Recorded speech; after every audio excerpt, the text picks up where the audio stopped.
Recently, our very own John Ketchell caught up with Ellen Rohr. Now, if you know Ellen, she's been around the industry for a long time, and she is an expert at all components, really, of the heating and air conditioning and plumbing industry.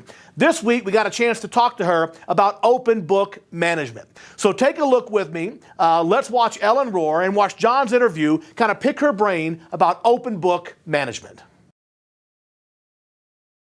I've been around long enough to know that the employees always think you're making much more than you are. So, there's really less of a harm than out there.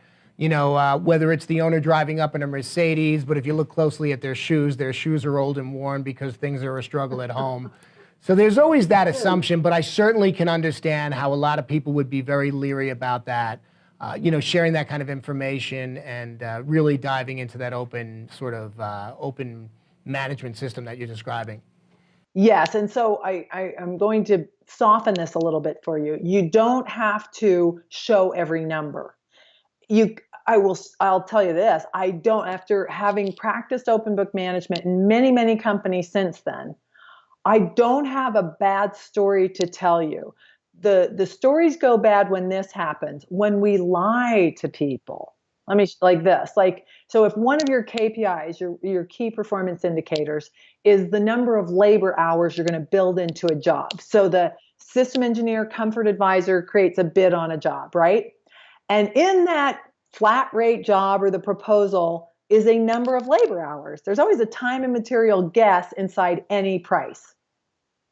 So if I put that bid together and I have, say, 60 man hours in it, when I share that information with the foreman or the lead tech on that job, if I say, well, we have 45 man hours in that job, that's a lie. And that gets found out. Are you with me? So that whatever you do share, make sure it's the truth as you know it. And even be willing to say, it's the best number I got. It's a guess. For instance, budgeted numbers. Budget numbers are KPIs. These are our target numbers. They're goal numbers. Every single budgeted goal is a guess. It's a guess. This is what we hope we can do. That's our goal. But it isn't like, if you don't hit your budget, nobody's going to come and get your dog.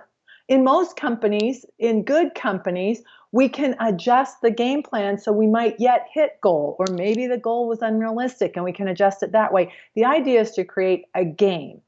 And we're going to, so as you share information, if there's a guess element to it, or I call it a voodoo element to it, tell them there's some voodoo in it. And if you are going to share numbers, make sure they're as real as you can make them and you are willing to share how you got them. Because the guy putting the bid together made up the number of hours he thinks it's going to take. It's a guess. And over time, we can get better at our guessing if we're willing to have this conversation. So one way to go open book management is just that. Just start with job costing. Start with telling your install team what you have in on the job. Here's a tip. I don't think a mini profit and loss per job means a lot to the install crew. But the key performance indicator, the KPI that does mean a lot to them, is the number of labor hours you bid. That they can get their arms around. You see where I'm going? So it's their part of it. They can measure that. They can, count it up on their fingers and toes during the course of the day. They will play that game. When you present a profit and loss on a job that ended in May, mid-July, and you show them the breakdown and the burden, voodoo that you're applying to, it's a waste of time, in my opinion. All right. So when it comes to open book management, one end of the spectrum is, like Jack Stack. You show everybody every line item. The other end of the spectrum, you might start with real job costing, number of labor hours bid versus number of labor hours in the job, actually in the job. So in between, we can have some fun.